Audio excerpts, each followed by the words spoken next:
Hello everyone, so this is called the video essay of DayZ, or the DayZ video essay number 2, the history of DayZ and Arma by Sovietwomble. This is another technical video that I'm going to be watching because I enjoy this way more than the rest of the content. Sadly, I know that many of you people don't enjoy these, but I really want to get into more of these Sovietwomble like tutorial videos. But yeah, 3, 2, 1, go. So, back in 2001, when dinosaurs ruled the Earth, a game studio in the Czech Republic called Bohemia Interactive released a game called Operation Flashpoint. It was a military sim, and back then it really didn't have much competition in its genre, being released alongside Steely Wheely Automobili, How Badly Mars Sucks, The Adventures of a Complicated Man. Max Payne. Max Payne was very fucking good though. Max Payne was really good. Not actually a Halo, but a series of anti-organic intergalactic superweapons poised to wipe us out. Looks alright. Let's see what he says. I didn't quite catch that. Czech Republic called Bohemia Interactive released a game called Operation Flashpoint. It was a military sim, and back then it really didn't have much competition in its genre, being released alongside Steely Wheely Which GTA is this? Is this GTA 2? Or no, this is... It's not 3. It's not Vice City either. Oh my god, this is way old. Oh, I don't remember. I don't remember. How Badly Mars Sucks, Red The Faction. Adventures of a Constant...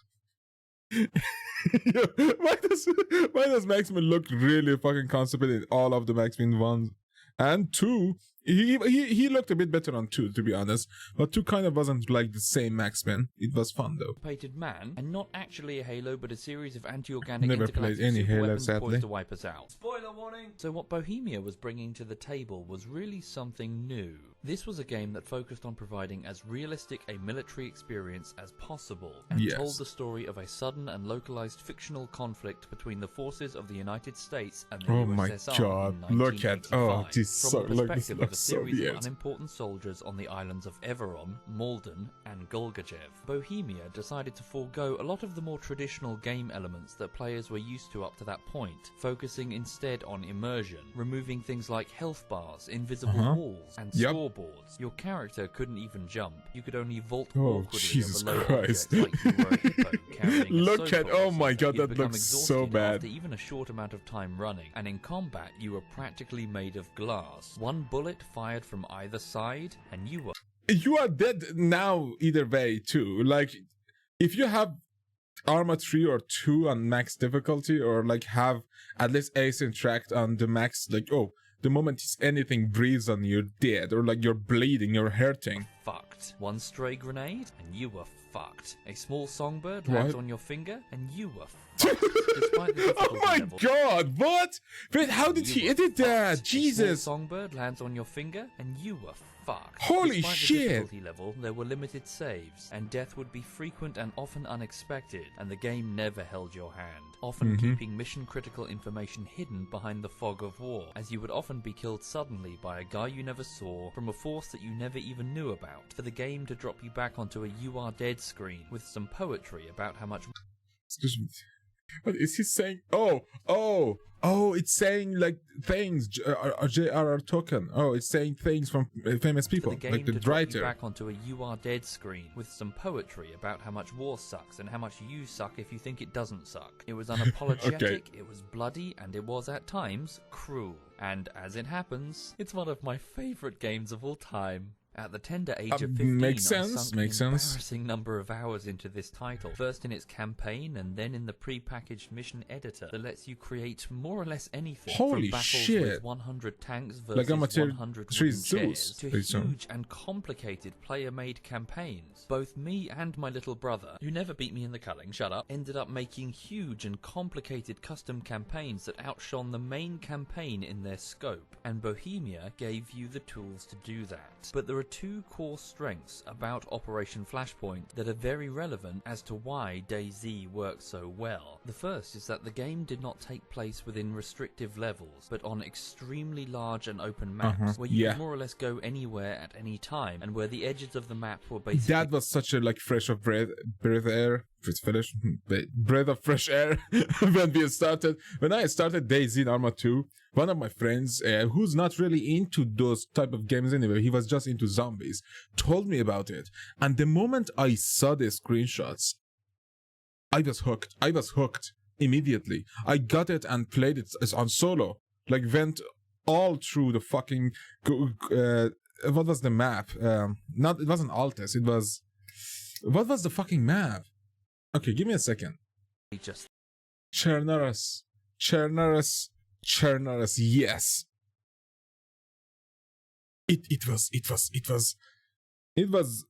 was like nothing I've seen before. Like, you were one person and you had this whole huge area to go and discover and like find guns, ammunition, like medical stuff. And I didn't know back then, but I think there were vehicles too, but I never went to that side. I was just very immersed into actual DayZ and the map and knowing little places where to go and where to find certain stuff. It was such an adventure. Oh man, and then it just broke down. In Arma 3, I haven't really played that much of a DayZ mods in Arma 3. The DayZ standalone is just, I don't want to touch it. The ocean. You think the Battlefield games had large maps? Yeah, wasn't even close. And these were not procedurally generated either. The maps were designed and crafted hill by hill, town by town, castle by castle. Okay, granted, there are like 4 castles. Fuck you! And when you realise that you could climb every hill, explore every valley, and create enormous Are you serious? Is that really? Is Barbara Bush, George Bush's wife? Is that serious? Are you serious? There was a one from Barbara Bush. Battles from even the most humble parts okay, that's of the brilliant. terrain, you'd realise that the possibilities were almost endless. Bohemia made the map their main character. The campaign's player characters were relatively blank slates. Okay. It was the map that you would remember most. The lonely pine forests of Everon, or the sun-baked Malden roads, or the rusted ruins of Golgotha. And this is a quality that has remained in the franchise even after it changed its name to Arma, and it's one of the foundations that DayZ rests on. The second core strength of the title is that Bohemia would make a habit of meticulously fleshing out even the smallest details in their game world with regards to vehicles, weapons and equipment. Even for factions you never really saw, they would custom design props and vehicles and even vehicle interiors. Are you Just serious? Jumping into Arma 2, this obsession would never be more apparent until you consider that they went to great lengths to flesh out the Russian faction, who didn't even feature as a principal enemy in the campaign. Seriously, for Harvest Red, the primary campaign of Arma 2 on launch, the main enemy are an insurgent group called the Jedaki. The Russians are never anything more than some vague presence somewhere up north, and I think it was the final mission in the game when I finally fought a group of Russians one-on-one, and it was like 4 guys in the dark, like you'd accidentally stumbled onto some dogging site. In the hands of a lazier developer, we would see unique skins, maybe, literally identical, and then but big that's stuff. invisible Fucking walls, pieces of so shit. You couldn't figure out for yourself that the Russians weren't actually real. But no, Bohemia put in the legwork to make infantry groups, specific textures, skins, Russian-only weapons, vehicles, and aircraft, knowing full well that players would discover them themselves in their built-in mission editor. So the point that I'm trying to make is that Bohemia that's continued genius. to use these 2 strengths for the rest of their Milsim franchise. And in 2009, when Bohemia created Arma 2, they made a memorable map. Chernaris, a 225-kilometer square post-Soviet Why am I nation. crying? God damn it! Because it was such a surreal moment when we played that game. It was such a brilliant moment. I never played Arma 1. I played Flashpoint, something red river, something realistic like Arma, but I never played the first game. Featuring pine forests, orchards, coastal towns, pine forests, open farmland, rolling hills, pine forests, and open oceans on its south and east borders. And then they continued their habit of creating thousands of weapons, tools, pieces of military equipment, cars, tanks, helicopters, pine forests, and planes that the modders were free to use however they pleased. They had once again created the map as a canvas, with a whole load of items to serve as paint on a harsh and uncompromising game engine, setting the stage for a modding community to do their thing, and that is exactly what they did. Yeah. Now, we've all seen zombie games crop up before, and Arma 2 was to be no exception, but its implementation was particularly clever. You see, when playing a multiplayer game of Arma 2, the server would run a certain mission file with a set number of slots for players to occupy, each representing a role within a squad of That's soldiers. true to this day. But the DayZ mod would load up a game of Arma 2 that was basically the entire map, and make each individual player the sole member of their own squad. This meant that they were all technically on the same side, but would have none of the icons to show where allies were. Skins were given a more civilian look and feel. The starting inventories were modified to include no weapons, nor any sort of radio or easy way of linking up. From there, a number of customized conditions would be introduced on every character, such as a hunger or thirst meter, which would need to be replenished by eating custom-added survival items. Oh, that's UI! That UI, dude! Or thirst meter, which would need to look be at that! By eating Look at that sexy UI! Holy shit! Look at that, man. When I started I had a shit PC, so when I started, I didn't have a big monitor. I was playing on like 124, at like 80p, I think 800p, or was it 540p? I don't remember, but like trying to manage that UI was so difficult, especially on such a small screen. I had to increase the size of the UI and to be able to see anything at all. And now that I look at it, on like on this screen, look at it's so sexy. Like even the icons here, even the close button, the filter and rearm. Look how beautiful they are, man. The people who made that mod, brilliant job, man. Brilliant job on the UI alone, let alone the entire game, the coding they did for the made to spawn at triggers zombie at roughly NPCs. 200 meters from the player, and a selection of Arma 2's vehicles would be scattered across the map semi-randomly. I never and saw a fucking similar vehicle. Spawn radius was created for the zombies in the form of retextured civilian models, which would follow crude and often hilariously flawed pathfinding as they would try to run within short range of the player and inflict damage by taking numerical chunks off of those artificial health bars, or even knocking the player down, with an added hourglass timer during which the player is completely helpless. And because the zombies would only spawn around the player characters, it meant that you could never really escape them. It was just something you had to manage. Also, if there were multiple players in one area, your spawn zones could overlap, creating a much larger concentration of zombies, especially in a city. Additionally, there were some nice creative touches, such as the screen shaking when you're in pain, or turning black and white when you're low on blood, or coughing loudly when you need antibiotics. So wait, it's reversed for Ace Combat now,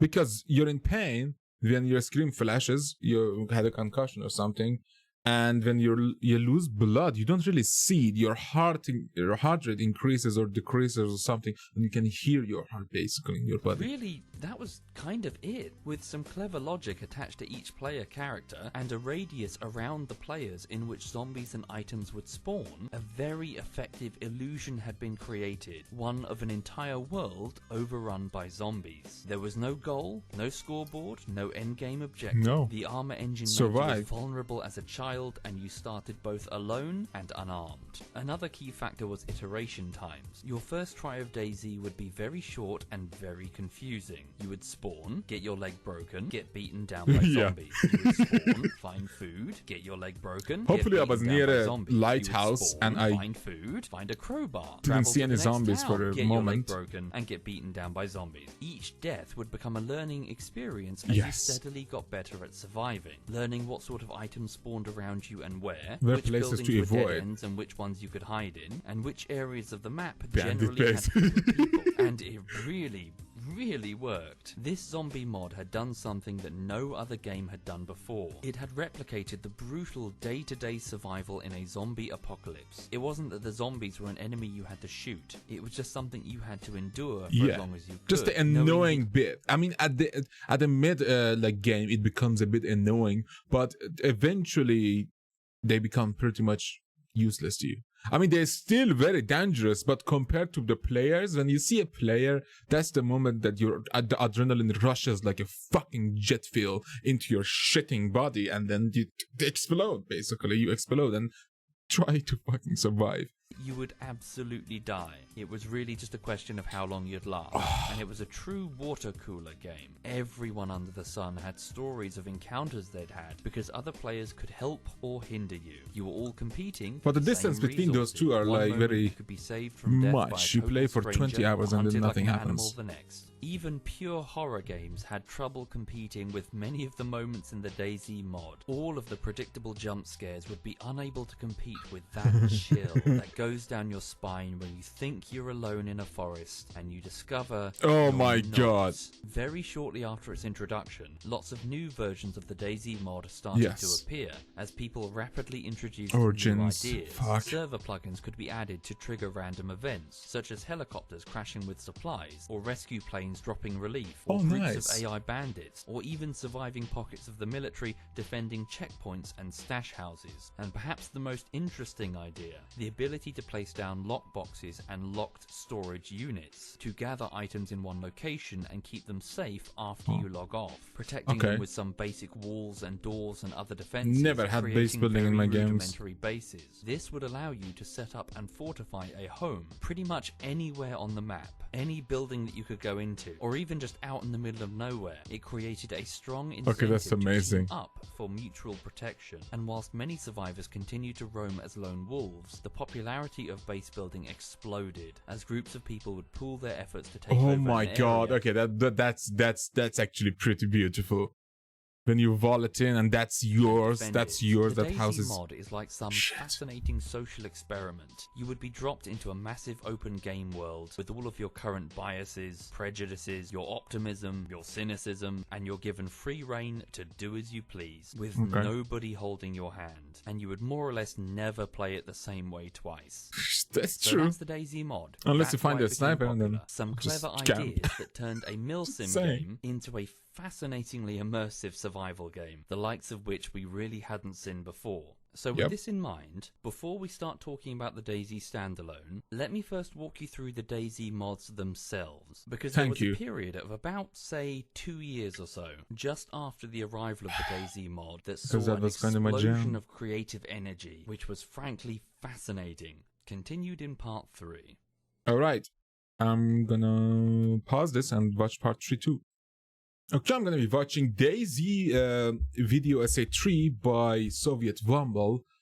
It's called The Evolution of DayZ mod. Let's go, 3, 2, 1. Framing device. 3, 2, 1, whoosh. A long time ago, a group of finches, probably in South America, were minding their own business when, presumably, a nasty bit of weather blew them horrendously off course. About 600 miles off course and way out to sea. Quite inconvenient at the time, I imagine, but thankfully for them, they landed safe and sound on an archipelago we now call the Galapagos Islands. I'm sure that over thousands of years, many finches were blown into the ocean where they promptly drowned, but for the sake of the story, we're going to ignore those ones. Our finches, now stranded on these islands, started doing what finches do.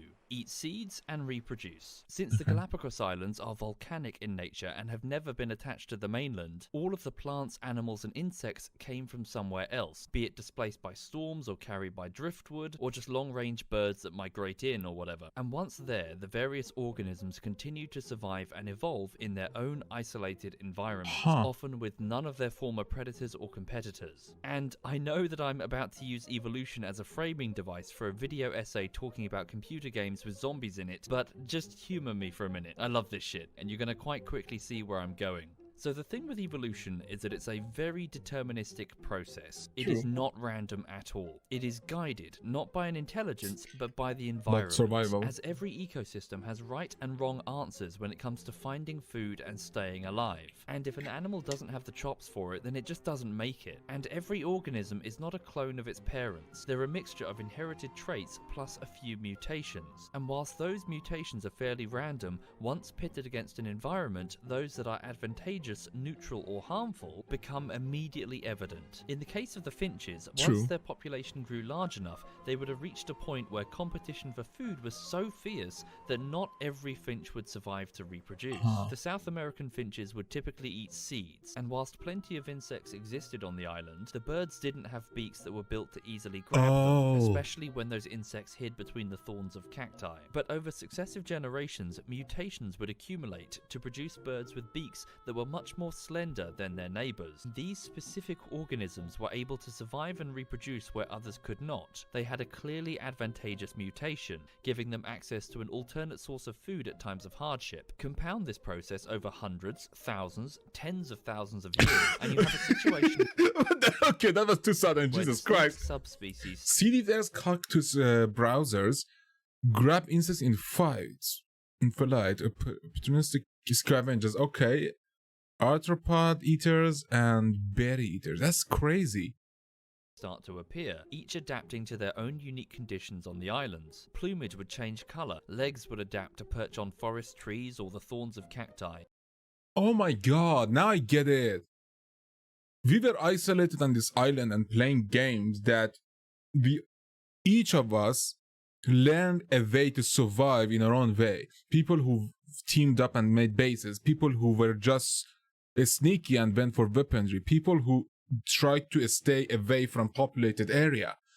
Okay, Beaks would I think that's where radically he's going change with to this. feed on the specific foods available, be it soft seeds or I was a crunchy full turtle. arthropods or They're grubs full that have been defensive. fished from tree holes. The finches themselves are pretty famous because in 1835 the naturalist Charles Darwin, collecting samples on a grand world tour, took several dozen preserved specimens back to London, where he presented them to the famed ornithologist John Gould. And there he explained to the surprised Darwin that they were all types of ground finch, with remarkable variation between one another. They're an example of what we call a monophyletic group, organisms that have all descended from one ancestral species, and they serve as a textbook example of an increase in biodiversity when continued crazy, variation though. between genetically isolated groups, in this case geographically isolated on their individual islands in the archipelago. Okay, I have a question. Listen, so let's say, because I know that it takes generations and years for such mutations to even appear in a small group of species, but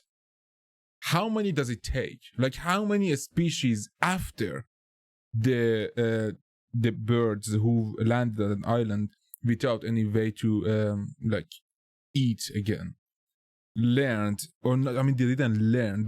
They physically mutated. So basically, the ones that mutated survived and reproduced and kept that mutation in the family. But how many generations did it take?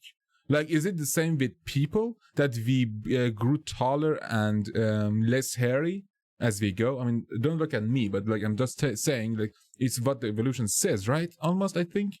Eventually led to one or more descendant branches increasingly distinct from each other or their ancestors back on the mainland. When this process continues for long enough, you have a situation where the different groups may no longer be able to interbreed or even recognize each other as the same creature. It is at this point that we say that a new species has emerged, a process that we call speciation. Now, let's make up a hypothetical situation. Pretend that the islands themselves have become their own separate nation and you're working for the Galapagos Island Tourism Board or something, and you have a difficult task. You need to select a finch which is going to be officially declared the Galapagos finch. It's already been decided. It's going to go on a flag. It's going to be on stamps. There's going to be this big marketing thing, millions of dollars behind it. One of these birds is going to be the national bird. The others, not important. Well, the cutest. Pick the cutest one or the coolest one. Of the national bird. It's all going to be about the Galapagos finch. But what the hell do you pick? Which of these deserves the official title of the Galapagos finch? Do you pick the one with the fewest cumulative changes, closest to the original form? Do you That's pick a good the one that's currently the most numerous? Do you pick the one whose fan club seems to be the most fervent? That one. Do you pick the one that looks presentable and attractive in photos? The despite cute one minuscule too. Numbers in the wild. Why Because can't we have the four of them? Why can't we have four of them? Obvious problem Like a is that family. there is no one Galapagos finch. They've diversified There are into millions. dozens of specific groups through a process of tiny successive changes, each made by selective pressures by an environment that you had no authority or control over, by the by. One species of finch has become dozens. But you have no choice. You have to do it. There's a deadline. So, which of these is the Galapagos finch? Let's put a pin in that and come back to it. The year is 1998. Here we are on the shores of gaming. Tortured And, look, analogy. there's something being blown in on the wind. It's Metal Gear Solid, arriving in a new environment for the first time. That environment is stealth games. Whatever. It too, like the Finches, is competing for resources, not food, but Oh my god, customer I see where it's attention going with because, this. well, money. And there may well be competing species doing the same thing in this environmental niche, which, depending on the time, may mean that it's packed with competitors This is or barely Metro, what is populated. that? But, well, this product is not evolving, is not really changing. Beyond the creation of some mods, the code is written, the voice acting is recorded, Yes. the cinematics are rendered, the mechanics are set, for better or for worse. And most important of all, That all game. of these mechanics were not determined by trial and error. There were not 10,000 Metal Gears back when it came out that were True. gradually whittled down to just this one. No, its properties were selected by a top-down committee of designers, developers and producers. So this analogy that I'm using is flawed, but bear with me. Just like our prior Finches, if the product fails to find enough food, customer attention, it may die before it can reproduce, make a sequel, which is even more likely if that niche... I mean, that's not always for the best, though. Like to have a thing have billions of copies, like Assassin's Creed and Call of Duty. Like, it's not always the best to have that. It's just because kids buy it. Like, people buy it. That's why. But if it succeeds, if its design does indeed make money, it may indeed make a copy of itself with inherited traits, which also won't be a complete clone, as the creators will no doubt have taken notes on how to improve their product for next time, building upon what is there to make sure their next offspring It's just can have talking an about even the better chance billions of exploiting more customer billions attention. of different and small, like little different mods of DayZ in Arma 2 and 3. But by the nature of software development, this is normally years down the line. So by the time it happens, the product never really needs to compete with its parent for resources. The hype has died. Furthermore, there's the problem of marketing, muddying the competitive waters. Many of these products are not solely coasting on their selected properties, but are being propped up through advertising. I'm sure that you can immediately think of a looks so mediocre disappointed. game that has spawned sequels or is even quite well represented in its genre, mainly because of how heavily it's advertised rather than its quality. Regrettably. But anyway, what's happening here is not evolution, because this product is being designed Wait. properties, but are being propped up through advertising. I'm sure that you can immediately think of a mediocre game that has spawned sequels or is even quite well represented in its genre, mainly because of how heavily it's advertised. Cyberpunk immediately comes to mind. Though Cyberpunk is a very huge stretch, because like the advertisement was just insane. It was like 3 times the cost of development. Five Nights at Freddy's, because it was such a YouTuber game that all the YouTubers and like streamers played it most of the time. And then Matthew Patrick like blew it up, and of course the dev doesn't want no money, so they made more and more and more and more and more, and now and it was shit. Most of it was shit. It was mediocre. I mean, that's the two that I can think of. Regrettably. But anyway, what's happening here is not evolution, because this product is being designed from the top down and the environment is having not much effect. Okay. Oh look, something else is being blown in on the wind. It's an early access game, Oh, similar boy. to a normal product, but with one core distinction. It arrives in an intentionally incomplete state. It should be in its alpha or its beta with a little bit of wiggle room insofar as what can still be added, and with a reduced expectation for the level of polish that's currently there. Firstly, this means that it can adapt slightly to customer feedback in ways that more rigid and traditional releases cannot. It can mutate a little bit in the face of environmental pressure, which is interesting. And that's the problem too. Like, didn't Soviets say that changing and getting far from the like basic idea that you created is gonna make the people who came in this point mad and sad and angry at your product, like what Rust did almost. I mean, Rust is amazing now, but I didn't want that Rust. I wanted zombies. So I'm just saying, like, that's a double-edged sword. But perhaps more importantly, it has a reduced barrier for entry insofar as development cost, or rather a perceived reduced risk. This means that it's much easier to get the product out there and competing, which is why you find a lot of early access titles popping up in relatively quick succession when something gets popular. And furthermore, you've got the issue of mimics. Perhaps video game clone would be the more common term, but in keeping with the nature theme, I'm going to go with mimicry. In this case, especially with the reduced barrier for entry Google that early Play access and brings, you get a lot iTunes, of companies basically. just copying, If you've been in PC gaming these last 20 years, World of you've seen Warcraft. this. Something will get popular in the genre, and then suddenly there are lots of competing Oh my products God, that yeah. just happen to use the same mechanics, a very similar art style, similar modes of play, mechanics. That's literally the same. Look at that sword. That sword is a copy. Oh my They haven't God. done any of the design legwork. They're just Holy copying what someone shit. else has done. I don't want to delve down the rabbit hole of whether this is good or bad. I am simply pointing out that it exists, and it's Even the definitely purple more XP prevalent shit. with early access titles. Lots of companies will just make some early access version of something that's already out there, which means you can suddenly get a lot of competition for the Battle same royals. audience with slightly different products. Ugh. Now then, this process continues for a long time. Things are not really evolving. The decision making is all still top down. It's 2012. What's going on in the small but respectable niche of the mill sim? Oh look, it's Arma 2, the sequel and offspring to Arma, which is the sequel and offspring to Operation Flashpoint. It's just doing its own thing, being a pretty successful franchise. And look, it's got a few mods that spawn from it. One of them is called DayZ, but this one is so radically mutated from Okay, just look at that design. The design of DayZ alone is so good. Like the design of the logo. And I remember a chopper, like a burned chopper in the mod's background. If I'm it correct. didn't even land in the same niche. It flew all the way next door to a different genre, Yeah. survival sandbox. And what sort of competition did it face in that niche? What, in 2012? None. Fuck all. Maybe some None, types literally of Minecraft? none. You know, the ones Yeah. that put emphasis on survival as opposed to the building. But beyond that, really nothing. So here in this gaming environment, we have a free mod for an existing product made years before, which a lot of people have already purchased, where the elements of that product have been cleverly rearranged to form a survival game with absolutely nothing on the market like it. And was so naturally, good. for that reason, it grows, and it grows quickly, easily achieving the player number. It grows to the point that people, I personally, were buying it just for DayZ. So yeah, Of a regular game a release mod through can good word of change mouth. everything, But like now the Dota, like barrier for DayZ, entry, shit. insofar as development is concerned, is incredibly low, lower than even an early access game. Dean Hall hadn't set up a studio and was asking for backing to complete it. He had just rearranged an existing product made by a company happy to see it rearranged. He took Bohemia's core strength, their love of big open maps with lots of extra weapons, vehicles, skins, etc., and just used them creatively in an engine that he didn't need to make.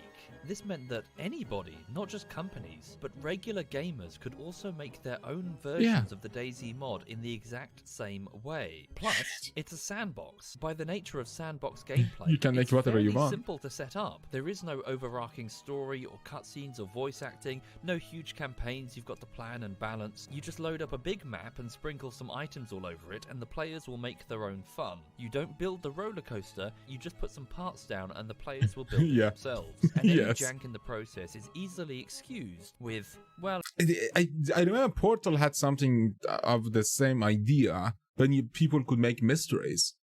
Shit. I mean, I was watching a video about the anthology games, and the games that came. I mean, they tried to be the successors of Until Dawn, but they were basically shit. The last one, Houses of Ashes, there was an idea that maybe they should make like an anthology maker, like a game that you can create and animate yourself based on this set of characters and create whatever story you want, like a sandbox, but with that quality.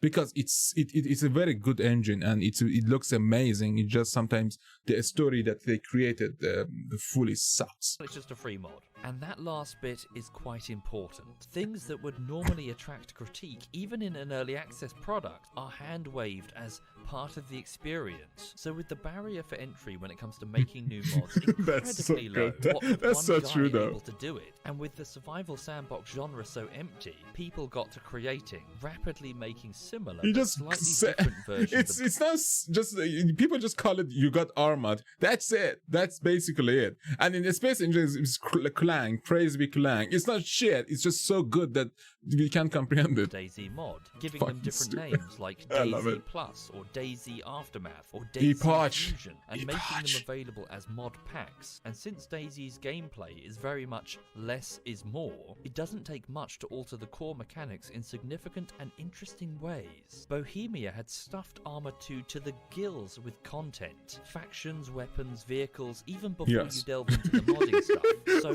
fresh ingredients were just sitting there to be used. The new variants of DayZ started to include new weapons, new vehicles, new planes, new methods of fast travel, the ability to set your spawn point, or even spawn high in the air and fall in via a parachute. A huge wealth of tiny changes based on what people thought sounded cool. That's Some amazing. of these ideas were really That's good. so Some good. of them were terrible. And I really need to give you a sense of scale insofar as how many competing versions we're talking about here. Whilst there are about a dozen downloadable mod packs, each individual server would need to decide not only which mod to play, but which version, and whether or not they were going to install any smaller plugins. And of course, server owners could quite easily set up their own logic and use their own ideas to help them stand out I mean, from a crowd Arma's of ever playlist competing really helps with servers. that. So we're really talking about hundreds of slightly different I think you can basically have a playlist now. I mean, at least I seen it on Arma 3. The launcher back then, at least for zombies, were something alone. Like the DayZ had its own launcher. But in Arma 3, there is a very amazing way to do it. You can literally import and export anything, and your friends, if you have inconsistencies with your mods, you can easily fix that. And thank God for that. I think every game kind of needs that. different versions of I know DayZ, EU4 have as it. the gameplay experience between individual servers could be quite different indeed. It was very easy to have small changes end up with a completely different mouthfeel. So we have lots of offspring from the same species, multiplying in the same space, each with minute differences, all competing for customer attention. The mimics came in as per usual, trying to copy what was there to make a quick buck, but even they were drowned by the sheer volume of competing DayZ variants in 2013. Some of those mimics are actually really interesting, and I'd love to talk about them later in the series. How the act of trying to copy something that was so rapidly changing form led to some weird design choices that become interesting in and of themselves. But here's where we get to the most fascinating bit. For just like the finches of the Galapagos Islands, there comes a point where there's just not enough food to maintain a growing population. Therefore, not every finch would get to survive to reproduce. The ones that evolve survive. Around about late 2012, there came a point where there were so many individual servers of DayZ, running so many competing versions in the same space, that it just wasn't possible to keep all of them populated. Customer attention was a finite resource, especially on work nights, which meant that only some of the available servers would ever see a stable, consistent population. Of the several thousand servers at the mod's height, there were about 100 or so, maybe more, that were ever really populated. The rest of them just kind of sat empty. And that's when the whole equation changes. For now, the individual mod and plugin selection really matters. There were advantageous, neutral, and harmful features when it came to attracting and keeping customer attention. Something like having AI to fight would prove a popular addition to the servers it was added to, providing because a you're not challenge bored for a as group fuck. of friends. Yeah. Whereas something like pay-to-win mechanics, spawning with guns if you donate to the server, would likely see disgusted players go elsewhere. Now, some of the Rust server had that fucking shit. Thousands of individual mods and servers with their own, sometimes unique, creative choices. We're going through a process of selection. I still don't know what that is. Machine to muddy the waters. And this is where it's going to get a bit hand-wavy and speculative, because it's hard to really gauge the mindset of hundreds of individual server admins from way back when. No, the design pressure is bottom up, not top down.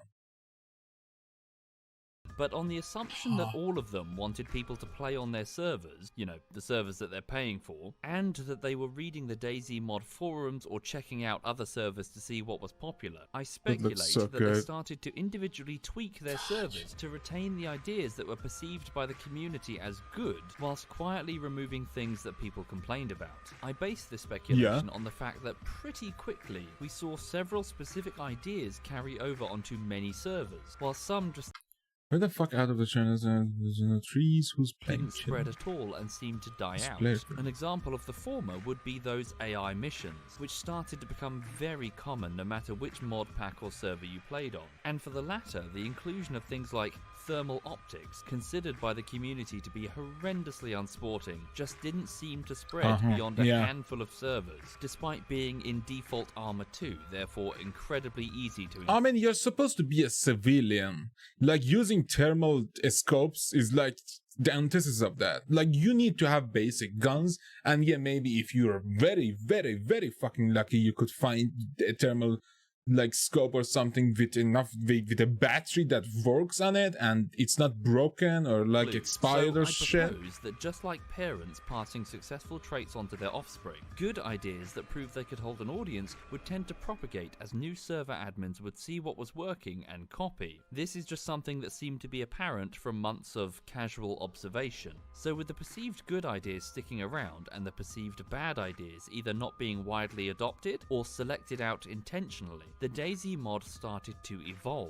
Really evolve, and rapidly too. There was an explosion of creative energy motivated by the desire to have your mod pack popular and your specific server played on. And I just want to pause it there and go off topic for a minute, so away from the evolution thing. I just want to talk about what I call the Big Nine. The Big Nine are categories of activities that only really exist in this video essay, but I've selected them because they're quite illustrative of what exactly became popular from this evolution, and I just want to walk you through them because it's useful to help explain what exactly you do when you play essay. But I've selected them because they're quite illustrative of what exactly became popular from this evolution, and I just want to walk you through them because it's useful to help explain what exactly you do when you play DayZ. Note that not all mods and servers had these, nor did every edition fit one of these 9 groups, isn't it different but most of them did. I'm not saying that makes them right, only that they were very well represented in 2012 and 13, and it'll just help bring you into a DayZ player's headspace. So the Big 9 activities are as follows: looting for personal survival, looting for land mobility, setting up bases, seeking treasure, not that looting much for air mobility, getting this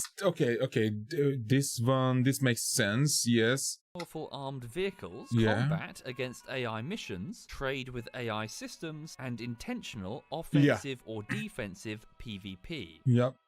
That Looting basically wraps it up. Survival. This would be the act of finding items for you to use personally. Anything that you could store in an inventory and carry with you, or just use there like 94 You're bandages. in a zombie apocalypse after like all. 2 chocolate You're going bars. to need weapons to protect yourself, either from the Zeds or from other players who want what you have. Also, your character has some well-being meters that you cannot ignore, things like thirst and hunger, and you can get, through illness and injury, problems that won't go away without some special items like antibiotics. You're going to need to retrieve these from the world if you want to survive for any length of time, so you better get exploring. Looting for land mobility. This is finding some way of increasing your I never found any vehicles in DayZ. Maybe because I was just like unpopular servers, but I never found one. I saw people using them. I saw a bunch of cop cars and the chopper ones, but I never found something. I found a bike too. I found a bike on the second playthrough of myself, but I didn't know the bike was rideable. And playing with middle mouse in Arma is completely like a bit hard too, and using F and shit to use and stuff. But speed on land, typically by repairing a vehicle of some kind. It's so rare. And many servers provided a wealth of these in serious states of disrepair to do just that. This is often a time investment, as you need to find the parts to get the car going. But once you have it, you can move relatively quickly between areas. And interestingly, there's often a natural trade-off between stealth and speed. You're faster, but in turn, it's much harder to remain undetected when you have something with an engine. Setting up bases. At some point, you'll find it prudent to stockpile items for later, or you'll just want to roam in an area with terrain that's favourable to you. You'll likely want to set up some form of player base, be it something like a small tent beneath a tree, or walling off an existing structure, somewhere where it's harder for hostile players to get in and murder you. It can also be a good idea to team up with friends to create a shared living area, a place that you can fortify and bring back salvage, or the valuable vehicles that you're recovering over time. Note that the bigger the base, the harder it is to hide. Therefore, therefore emphasis often changes from stealth to defense, with bigger groups intentionally seeking buildings target with rate. excellent visibility and omnidirectional cover in order to eliminate unwanted intruders with long-range weapons. Seeking treasure.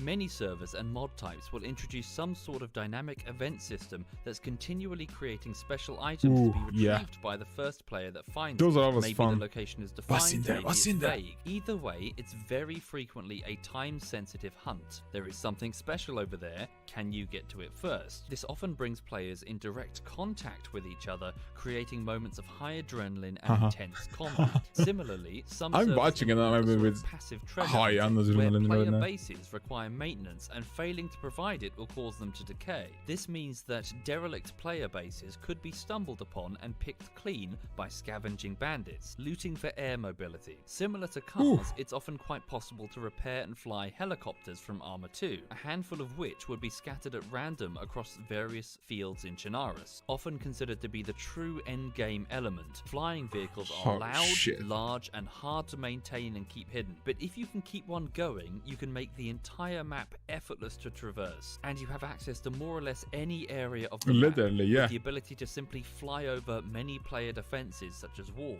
which can lead to some very The chopper is raiding literally the fuck you, I'm fuck you, fuck this environment, I'm out, I wanna go somewhere else. Getting This is the best thing ever. vehicles. More just a byproduct of Arma 2 specifically, many of the vehicles that you could find out there came with attached weapon systems, and rarely did they come with their own ammunition. You often had to find it 50 cal on somewhere it. in the world. But if you could, and you were able to bring it all back to your base, it would give you a decisive edge over your opponents. As often, there is simply no counter, leading to some genuinely unnerving fights.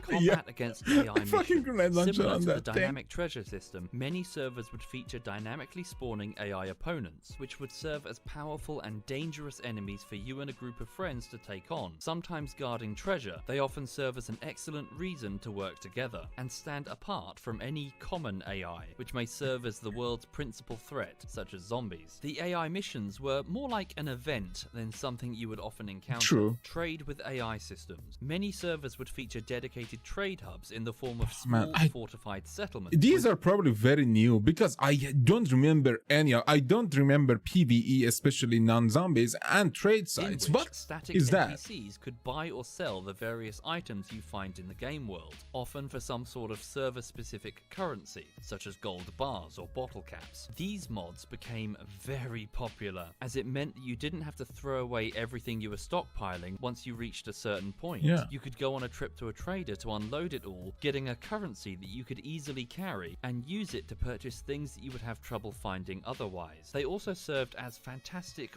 water holes for the various predators of the world, the bandit players, as they were much more likely to catch and kill someone laden down with valuables, and so they would often stalk around these areas. Offensive and defensive PvP. Whilst most hostile encounters there should be some rules against those people, for fuck. I mean, it's oh my god, this fucking stop it. I mean, at least there should be safe zones for those, because what if they come and kill the traders? Or the traders were invulnerable, sudden maybe. and unexpected. Other times, people would go out of their way to kill each other. Sometimes in defense of a particular piece of territory, such as the area around your base. That's the main but game, also actually. quite frequently PvP. as roaming bandits, either alone or in groups. For the thrill of the hunt across such a large map can be very alluring, especially against an opponent who is desperate to escape. And such a wide variety of locations to fight in made it so you rarely had the same battle twice. So, these are what I would classify as the Big Nine. These are the activities that, you could argue, formed the core of DayZ. You could even add some others, perhaps be a bit more granular with the selection. But I would say that about 90% of the time, you found yourself doing one of those things. That's true. And as the game evolved over the course of 2012 and 13, most new additions fell within one of those categories, somewhere. The astute among you may have noticed that a lot of what I've just described there, you've also encountered in other survival games that aren't DayZ. The Big Nine. What? Is that a robot? What? Oh, this is a scum. Okay, Jesus Christ. What? In other survival games that aren't DayZ. The Big Nine became popularized and then copied into the core design of many survival games that cropped up, looking to compete in that niche after 2012, becoming a sort of winning formula for a survival sandbox game, to the point that they've become classic motifs. But anyway, this isn't related to the evolution discussion. These things are simply what people enjoyed doing when they were playing DayZ in 2012 and 13, and were usually, but not always, where new features started to land. Now, back to the evolution thing. It's 2013 and the DayZ mod's popularity is soaring. For a whole year, the audience has been growing, and it's here that we see the next interesting thing happen. As the various servers and mods start to specialize, something else was apparent. The audience was not uniform in its taste. Different people liked different elements of gameplay and saw different things in survival games. And as people were trying out the various mods on offer, they were figuring out which servers they liked and which elements of the Big Nine they preferred. And you could almost say that we saw a sort of speciation, the point at which new sister species would emerge, and crucially were so different from one another that they could no longer interbreed. Now, I don't mean that players were shagging each other. I mean I get you, don't worry. Groups of players having mingled together in mod packs and servers that were so mechanically different from each other, you have too few together. They would simply not enjoy the same thing. Yeah, that's brilliant. Yeah. That's so good. That's so good. The first, I mean, I always play Ark on PvE. That's what I like. I don't want PvP on Ark.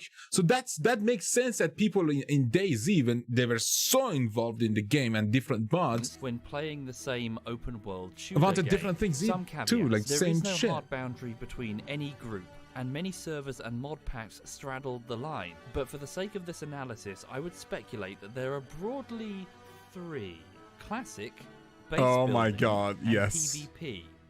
Classic players I would define as preferring servers that are very close to Dean Hall's original mod. Strong emphasis here is put on less is more. Immersion is a big thing. It's about groups of people stranded in a zombie apocalypse who have to scrounge supplies, not get sick, find food that isn't tainted, and stay alive. And encounters with other players are fraught with tension because you don't know if they're friendly or secretly hostile. And when weapons exist, rarely are they high-end military. These servers would typically run variants of DayZ Vanilla, DayZ Plus, DayZ 2017, or DayZ Civilian. The second group, base builders, I would define as players who enjoy servers that add depth to the, well, base building, who liked it when they could set up more. Okay, listen, I have nothing against base building. Base building can be fun, but as far as I'm aware, it's not in DayZ. At least it wasn't as fun as some other games. For example, in Rust or like Ark, that's one of the best part of it.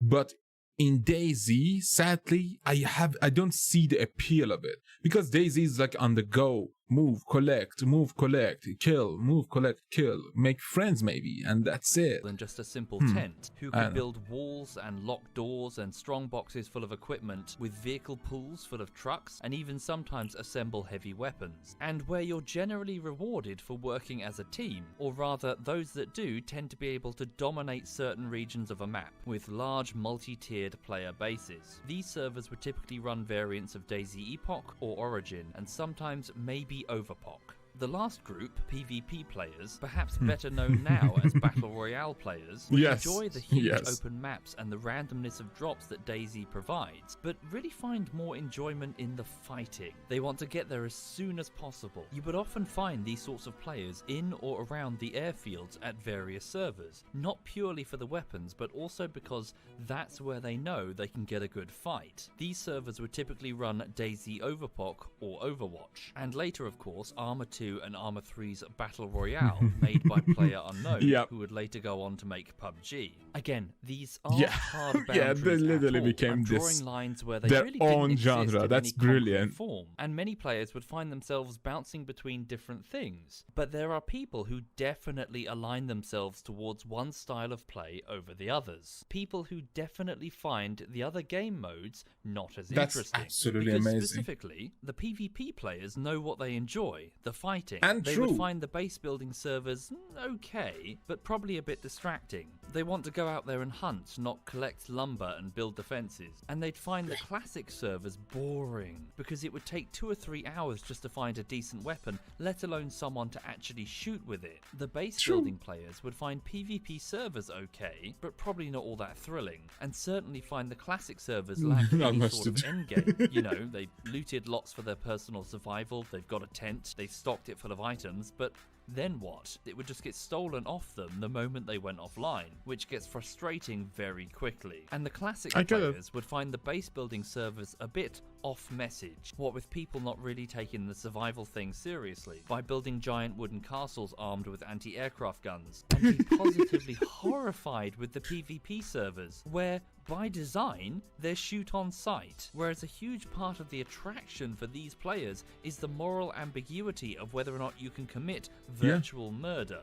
So these three groups do not easily intermingle. That's so different. That's so different. And it's so amazing to see that nowadays, like at least, not nowadays, like it's been years, we have almost bunch of games, like polished and amazing games for each like class, for each of these. And they'd come about due to a community being strained through a filter that was able to sort them into servers that catered to their taste. The DayZ mod community had gone through speciation, one species becoming 3. And this is something that was also quite apparent to the Mimics, whereas something like Rust just copied everything into their game, all of the mechanics they saw, and then just spent years flailing around redesigning everything that they'd inherited multiple groups with completely conflicting goals. Something like H1Z1 Survivor Stories successfully spotted the problem, splitting the game into two distinct versions, Just Survive and Battle Royale, which I use as further evidence to back up my belief that these groups very much existed, and they all had very different ideas insofar as what would be a good open-world survival/shooter That's game. so sad shit that happened to this one. In the 2 years since he created it, I had fun in that game. DayZ mod inspired a flurry of creativity in which dozens, if not hundreds, of competing but slightly different versions. I saw that. Yeah. Iban is fine. Iban is really fine. But Jesus Christ, that's that's so DayZ mod inspired a flurry of creativity. In I which couldn't dozens, pause if on not it. hundreds of competing but slightly different versions of DayZ appeared, primarily because the barrier for entry on development was so low, and that because the audience was limited, there started to be right and wrong answers for maintaining an audience which differed depending on who was playing, meaning that over time at least 3 distinct groups of players emerged who saw completely different things in their ideal DayZ experience. Okay, which one are you? Pick one category. If you could choose that category above all of them, which one would you? I probably choose classic and PvP. I'm not a really base builder. What are you? But yeah, I would choose PvP over the rest. Now, finally, let's go back to that pin from the beginning. You have to decide which of these is the Galapagos finch. Which bird out of this group, which have all gone through successive changes over generations to adapt to specific conditions on their island, yet can still trace their ancestry back to the same flock, which of these is the Galapagos finch? But, you know, at least the finches can't speak English, right? It doesn't really matter to them which one you pick. They're not going to get angry. They're birds, you know? I know it's really obvious what I'm doing here, but are you ready? Here we go. 3, 2, 1. Ah! You were Bohemia Interactive all along. Oh, no. Ah! What a twist! What a twist! M. Night Shyamalan, eat your heart. So you are the developer of Arma 2, and you're looking to make the official DayZ standalone. The DayZ. The one that's going to see all of the development and marketing focus at the expense of the other variations. Which of these mods from the DayZ mod era, bearing in mind that some of their core mechanics very much conflict with each other, do you pick? Oh god, a combination of Overclock and Epoch would work. Mods that have gone through successive changes over many iterations to adapt a specific audience taste This on is their so own difficult. servers, yet can still trace their ideas back to the same man who, by the by, now works for you. Yeah. You hired him. So guess which way the shit is flinging if they perceive your answer as the wrong one. And to a varying degree, all of whom consider the way that they like to play DayZ the real DayZ. Or at the very least, consider the other types boring. Oh, and one last thing. They're paying you for it. They're going to buy DayZ when you put it on Steam Early Access. Oh my god, it's a shit show. Oh, it's a... Oh man. Oh my god. It was free before. One final thing. The last huge problem for Bohemia. These three broad speculative groups were not equal in size in 2012 and 13. One of these groups especially was much larger than the other two. The PvP variants had respectable numbers. I recall seeing several dozen available servers for Overwatch and Overpoch in particular. And of course, later they would climb to new heights with the player-unknown Battle Royale mods in Arma 2 and Arma 3, and eventually his standalone game a few years later. There were several dozen classic servers available, with many of them running healthy populations, but they were all utterly dwarfed by the huge number of base building was too many. And DayZ Origin servers. That's what I'm saying, Epoch and Warpath. By the end of 2013 especially, the base building variants dominated what was DayZ to most people. And I don't mean to say that everyone on those servers all wholly supported the base building style, but I am saying that is the main thing they saw. And wouldn't you know it, they practically all ran the Big 9 via plugins and add-ons, etc. So this is what most people would be familiar with, even if they didn't partake in all of it. So whichever group they picked would certainly enjoy the standalone, but whoever is left will no doubt serve as detractors, who wouldn't find much enjoyment out of those particular mechanics, and who Bohemia would need to win over somehow. Are you ready? Okay, here we go. It's the launch date. It's going into early access. Here we go. Oh boy. Which version's mechanics did they pick to represent the official DayZ? It was this one. Classic. I mean, okay. It's exactly like Dean Hall's original version. But I mean, they couldn't... That's better than choosing a favorite, though. None of your favorites, we're going to choose the original one. We're going to go vanilla. Gee, I wonder how that happened. No, wait, it's much worse than that. Many of those original DayZ vanilla servers had not sat idly as other servers adapted around them. They had upped vehicle numbers. They had included plugins for dynamically spawning treasure events of different types. They've added AI missions, even giving some of them headless clients to provide a real challenge. They hadn't included all of the Big 9, at least not to the degree of other servers, but many of them had something like this. The DayZ standalone when it came out had... well, this. As you can imagine, people weren't happy for years. As you can. So no wonder I didn't find any vehicles. It wasn't there. Base building, I mean, I didn't like it anyways. Treasure hunting, that's a scripted. Air, why would there be air mobility if there is no land mobility? Special vehicles, of course not.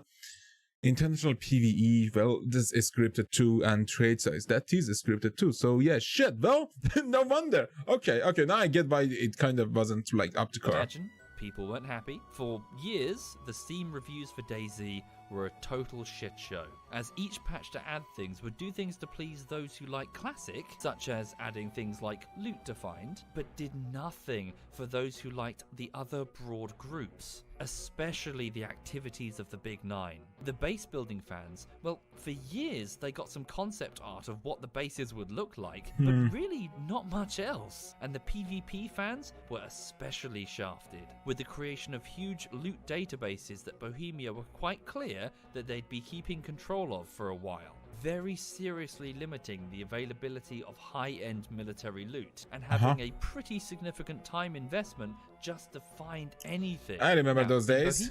I wasn't playing it, but I was watching streamers play it. They were not ignorant of this. They've stated multiple times in their dev blogs that their priority was to work on the base technology first, to get a proper engine working, which would let them hand the keys to the kingdom, as they say, over to the modders. They were clearly hoping for a repeat of the 2012 what situation. What the fuck is with that face? Who is that, man? That looks so real.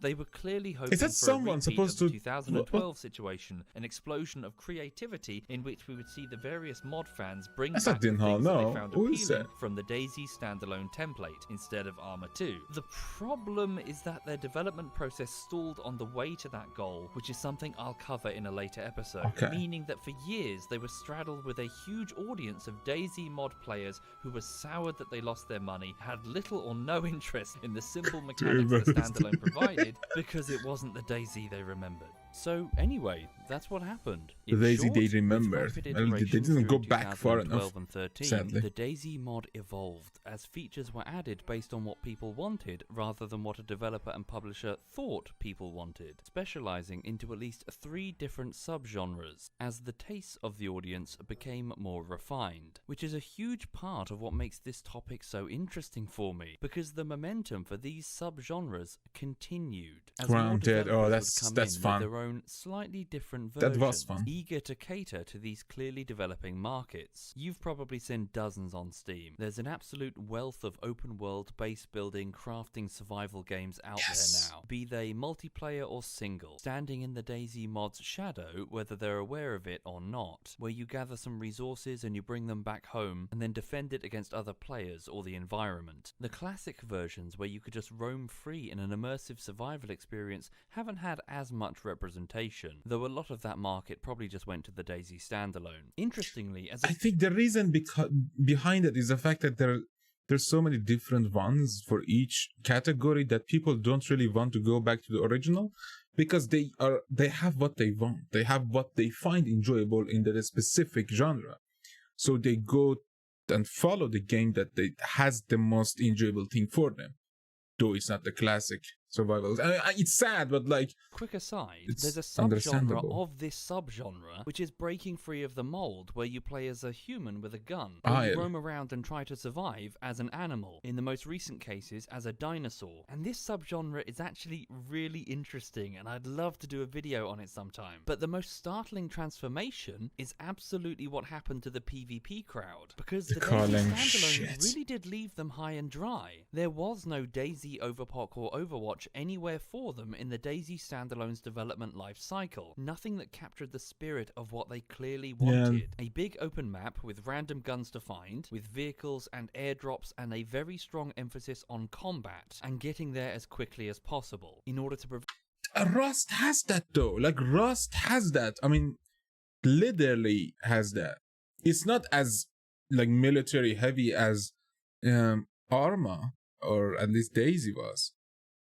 But it's basically a battle royale. It's basically PUBG without the circle, right? Provide lots of varied and unique combat encounters. That is until, well, most of us know what happened next, don't we? But for those who don't, the developer of one of those PvP mods correctly identified the gap in the market, and he worked to cater specifically to it, knowing that tens if not hundreds of thousands of ready customers were there, and that they already knew what they wanted. And in 2016, his game arrived at the vanguard of a new gaming trend, to an audience absolutely desperate for it. And oh, it exploded. Yeah. Oh my god. He was going to say it, so thank God.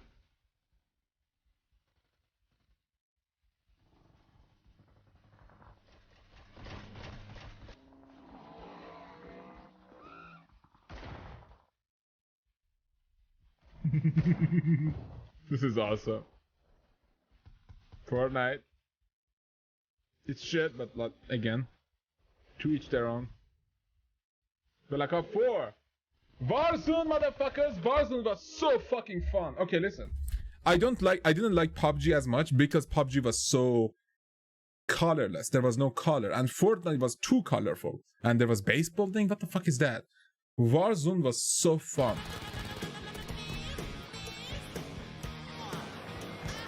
This is not Warzone, is it? No, this is not Warzone. What is this? What? Rings of Elysium? What is this? Apex. Oh, I mean, Apex too crazy for me. But yeah, kids love it. Warzone! Yes, motherfucker! This is my game! Oh, we played this shit for hours upon hours upon... Jesus, this was so fucking fun. Ever wonder where this all came from? How this genre blew up the way that it did? So many esports casters talk confidently about the properties of the Battle Royale trend, as if it all rose out of nowhere entirely on its own merits. But they miss the context of its arrival, that after 2013 there was an already established market for these game mechanics, uncatered to because the DayZ standalone went in a different direction, and the product of a grassroots evolution within a PvP survival That's audience, awesome that he's saying this stuff. popularizing mechanics to make their ideal shooter game. And whilst I'm not saying that these new games don't have their own clever design decisions, or that they're not their own thing now, I am saying that the DayZ standalone excluding this audience made it so that there was a huge market of people, a market in their tens or hundreds of thousands, who knew what they wanted, but had nothing being served to them, because the standalone, either through management choices or unforeseen problems, was not able to bring them their specific mod experience. Therefore, they were an audience perfectly primed for the taking. True. Oh. Yeah, they fucked themselves. Shit. That's gonna hurt. That's gonna hurt. God damn. So, yeah. My first 3 video essays. Those were a long time coming. Again, these won't replace the bullshitteries at all, I promise. No problem, Matt. The fact that he's doing this. But if you want me to make more of these, I would be happy to do so. There's a whole load of really cool survival game stuff I'd just love to talk about. Like how the genre often doesn't acknowledge other players in the gameplay loop. So when they turn up, it's like a subconscious spanner in the works. How the map itself is empowered at the expense of the players in a way that other genres struggle to really capture, and how the whole survival game mode really has something of an expiry date without fresh players coming in. And many of these points will be circling back to the DayZ standalone, discussing how either the development team didn't get it, or they did but they were screwed over by their game engine, with comparisons to other companies trying similar approaches and what they did. But I felt it was good to start here because this chapter in particular injects a lot of context that I think is important when talking about DayZ, be it the mod or the standalone, because discussions surrounding it often turn into a trash fire, because ultimately it's not just game buggy after fun. In the last 5 years, I've had 3 different houses, a new job, a new promotion, 2 kids, got to school, got married, got 5 tattoos, and they so say the same shit to fucking 7 days to die, and literally every other.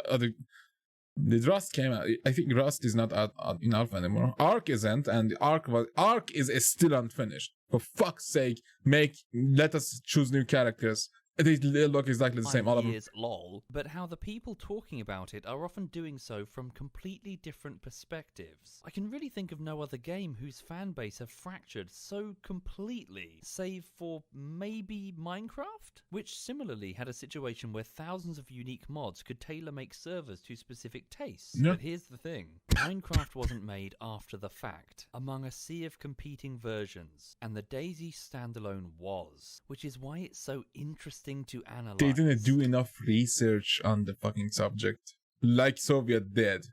And the problem is, it's easy to say that like they didn't and could have done more, but they were just as clueless as we were. As people knew what they wanted, but they weren't as local as others about it. Like in this case, like because the person who created PUBG was like one of the modders, he knew what players. I mean, he did a smart move, but again, he knew he had the people who their voices hasn't been heard. So if it wasn't for the failure of the early DayZ, PUBG wouldn't have been a thing. Like Battle Royale would have not been as big as it is right now, at least not in the same manner. So it all comes to like both sides. The failure that led out the like this brilliant And if you'll permit me, I would love to keep doing that. Please do. Anyway, continued in part 4. Is there one? Well, shit, there is no part 4 yet, and this video came in like a year ago. Is he gonna make a part 4? Does he has a part 4? Fuck, well. Yeah, sorry. Well, okay. But yeah, that's it for now. If you enjoyed, please leave a like and subscribe. And for now, have a nice guy and goodbye. See you later.